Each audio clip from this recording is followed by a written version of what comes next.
Idan ka ga mutum baya sana'a komai ka ganshi yana ta wance kala da kuɗi, musamman yana riƙe wayar shi, ka ga mutum yana riƙon wayar sama da naira miliyan 1 ko 800,000.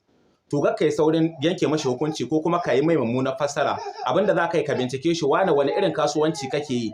In Allah ya yarda sai ya gaya maka cewa ai ni ina kasuwancin metaverse, ko kuma yana gaya maka cewa yana wani kasuwanci a social media wanda yake samun kuɗi da shi. Kai ma ga ka bari a baka labari. Mu abin da yasa a arewacin Najeriya za ku ga 'yan kudu sun riga sun daɗe da wuce wannan babin. A arewacin Najeriya za ku ga mutane da dama, celebrity ɗinmu da wasu mutane suna gaya muku cewa ana samun kuɗi a social media. Za ku ga mutane kawai suna kunnan uwar shegu, sai dai kawai su yi tunanin cewa ai ni in na sa kuɗi na, an riga an saba da wasu platform waɗanda ake tsaida wa mutane kuɗi da su.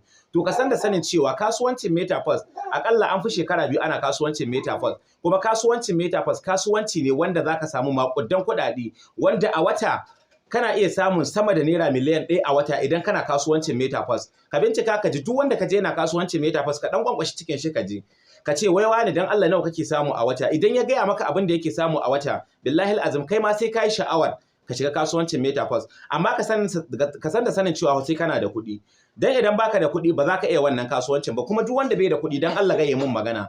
In ka san ba za, mataki na farko ana fara daga $5 sai matic $1, $6 kenan. Mataki na biyu $16 har da matic, mataki na uku $36 har da matic.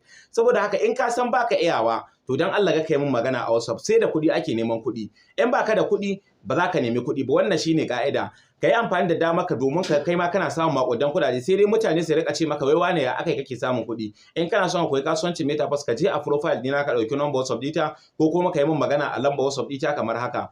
Domin wasu suna zuwa su ce mu jarumi ban ga lambar WhatsApp ɗinka ba. Saboda wani kila yana iya ɗaukar bidiyo na ya ɗora a profile ɗin shi. To amma ka tuntuɓe ni ta number wannan WhatsApp ɗin kamar haka: 0703-36-45-06-49. In Allah ya da zan koya maka kasuwancin da zaka samu kuɗi a wayarka ta hannu. Allah sa mu dace.